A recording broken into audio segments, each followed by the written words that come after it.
আসসালামু আলাইকুম। সবাইকে জানাই মাহে রমজানের শুভেচ্ছা। কেমন আছেন সবাই? কাছে এবং দূরে, দেশ এবং দেশের বাইরে যে যেখান থেকে আজকে আমার ভিডিওটি দেখছেন তাদের সবাইকে জানাই মনোয়ারাস ব্লগ চ্যানেলে আরও একবার স্বাগতম। তো এটা ছিল আমার নবম রোজার ইফতারের আয়োজন। তো আজকে বেশ কিছু কয়েকজন আমার ভিউয়ার্সরা আসবেন এবং আমার ছোটো ভাই আসছে ঢাকা থেকে, আর আমরা যারা আছি সবাই মিলে একসাথে ইফতারি করব। তো এই তো আয়োজন চলছে সকাল থেকেই। তো এটা ছিল নবম রোজা। তো প্রতিদিন হয়তো বা ভিডিও বা ব্লগ দিতে পারি না, তারপর চেষ্টা করি যে রোজা রেখে একটু একটু করে আমার ভিউয়ার্স ভাই আপুদের উদ্দেশ্যে কিছু শেয়ার করার। তাছাড়া পুরো রমজানে আমাদের স্কুলও খোলা থাকবে। তো যাই হোক, সব মিলিয়ে ভালো লাগছে। রোজার দিন কাজের মধ্যে থাকলে দেখা যায় যে সময়টা কোন দিক দিয়ে চলে যায় জানি না। তো এই তো আমি এখানে বেসনটা গুলে নিচ্ছি। যেহেতু অনেকখানি বেসন নিয়েছি, এখানে কর্নফ্লাওয়ার দিয়ে দিলাম আমি 4 টেবিল চামচ। তারপরে ময়দা অর্থাৎ বেসন নিয়েছি আমি এখানে 1 কেজি, চালের গুঁড়া দিয়েছি 2 কাপ। তো এইভাবে করে আমি দিয়েছি। আর একটু দিয়ে দিলাম আমি এখানে জর্দারও। এটা একদমই অপশনাল, আপনারা চাইলে এটা স্কিপ করতে পারেন। তো আমি দিয়েছি, আরেকটা দিয়েছি স্বাদে ম্যাজিক, আর সম্পূর্ণ দিলাম বাকি মশলাগুলো দিয়ে দিলাম। এটা ছিল ডাল বাটা। তো একে একে আমি সব উপকরণ দিয়ে দিচ্ছি।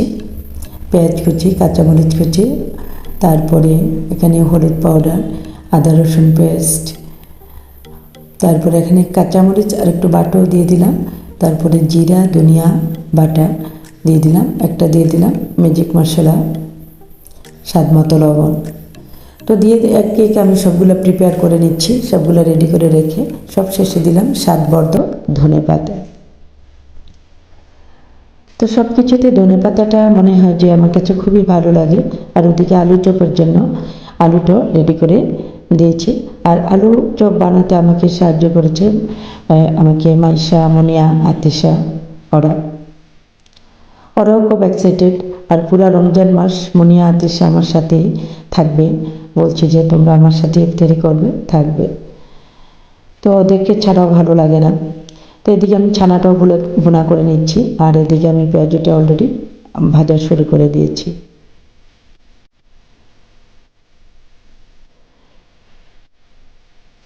তারপরেই তো আমি ডিমগুলো কেটে নিয়েছি, এখানে ডিম চপ করব।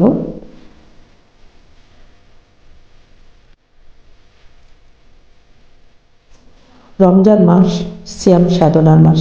আমরা চেষ্টা করি এর ফাঁকে ফাঁকে হলেও আমাদের ইবাদত বন্দেগীগুলো ঠিক করে রাখার, অর্থাৎ ঠিক মতো যেন আমরা করতে পারি।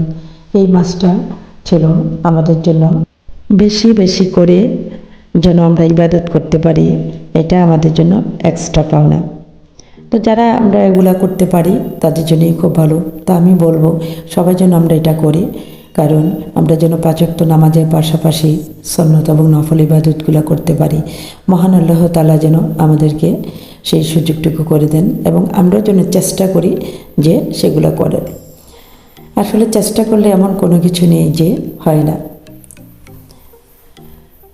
তো যাই হোক, সবগুলো ঠিক রেখে সব কাজ ঠিক রেখে চেষ্টা করি আমরা আমাদের কাজও ঠিক রেখে চেষ্টা করি ইবাদত বন্দেগী করার।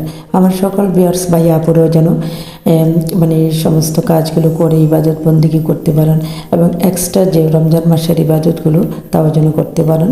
সবাই ভালো মনে, শরীর এবং মন সুস্থ যেন সবার থাকে, সেই দোয়া করি মহান আল্লাহর দরবারে। আর সকল ভিউয়ার্স ভাই আপুরাও আমার জন্য দোয়া করবেন যেন আমার শরীরটা যেন ভালো থাকে, যেন আমি আপনাদের মাঝে সুন্দর সুন্দর ব্লগ নিয়ে আসতে পারি। তো বন্ধুরা, এই তো আমার সম্পূর্ণ প্রিপেয়ার হয়ে গেছে, সবগুলো আমি টেবিলে গুছিয়ে নিয়েছি। তো কেমন লাগলো আজকের এই ভিডিওটি জানি না, অবশ্যই কমেন্টস করে জানাবেন। আমার চ্যানেলে নতুন বন্ধু হলে অবশ্যই আমার চ্যানেলটি সাবস্ক্রাইব করে রাখবেন এবং বেল আইকনের অল অপশানটি দিয়ে রাখবেন। এতে করে আমি ভিডিও দেওয়ার সাথে সাথে নোটিফিকেশন পেয়ে যাবেন আপনি, এবং আপনি চাইলে তা দেখে নিতে পারবেন। আর যারা অলরেডি এই কাজটি করে নিয়েছেন তাদেরকে অসংখ্য ধন্যবাদ। তো আর বেশিক্ষণ সময় নেই, তো আমরা সব কিছু প্রিপেয়ার করে নিচ্ছি। এখন প্লেটে সবগুলো সাজিয়ে নিব। আমরা এখানে যারা খেতে বসছি, এখানে মাত্র কয়েকজন বসছি। এখানে কয়েকজন বলতে এখানে প্রায় আমরা ছিলাম 14-15 জন। তারপরে ভাগে ভাগে সবাই বসছে। তো এখানে যে ছোট্ট ছোট্ট ছেলেমেয়েরা বসছিল, তাদের সাথে আমিও ছিলাম। তো আমার মেয়ের বান্ধবীরাও আসছিল, ওদের ক্লাসমেট আসছিল, আমার ভিউয়ার্স যে আমার চ্যানেলের যে ভিউয়ার্স তারাও আসছিলেন। তো যাই হোক, আমার কাছে সব কিছু মিলে মানে ভালো লাগছিল, ওরাও আসছে। তো আমার চ্যানেলের সাথে ওরা প্রথম থেকে আছে। আর আমার ভাইও আসছে, ছোট ভাই ঢাকা থেকে, তো ওরটাও আমি আলাদা দিয়েছি। আরও আছে আমাদের ঘরের যে সদস্য, তারা আলাদা খাচ্ছে। তো যাই হোক, সব মিলিয়ে মানে দিনটা ছিল অসাধারণ একটা দিন, ভালো লাগছিল। তো বন্ধুরা, আজকের ভিডিওটি যদি আবারও বলছি ভালো লেগে থাকে, যারা এখনও ভিডিওটি দেখতেছেন অথচ একটি লাইক দেননি, প্লিজ মনে করে একটি লাইক দিয়ে দিবেন। আর কেমন হলো অবশ্যই কমেন্ট করে জানাবেন, কারণ আপনাদের একটি কমেন্টস পেলে আমি পরবর্তী যে ভিডিওটা বানাবো তা বানাতে আমি অনেকটা উৎসাহ বোধ করি বা উৎসাহ পাই। আর যদি কোনো কিছু খারাপও লেগে থাকে তাও জানাতে পারেন, কারণ মানুষ মাত্রই ভুল হয়। আর আমার কথা বলতে বা অনেক সময় মানে কথা বলতে গিয়ে অনেক কিছু ভুল হয়ে যায়। তো এই ভুল ভ্রান্তির জন্য আমি সকল ভিউয়ার্স ভাইয়া আপুদের কাছে ক্ষমা চেয়ে নিচ্ছি। তো আশা করি আপনারা সবাই আমাকে ক্ষমার সুন্দর দৃষ্টিতে দেখবেন এবং আমার ভুলগুলো ধরিয়ে দিবেন, আর কমেন্ট করে কমেন্টের মাধ্যমে।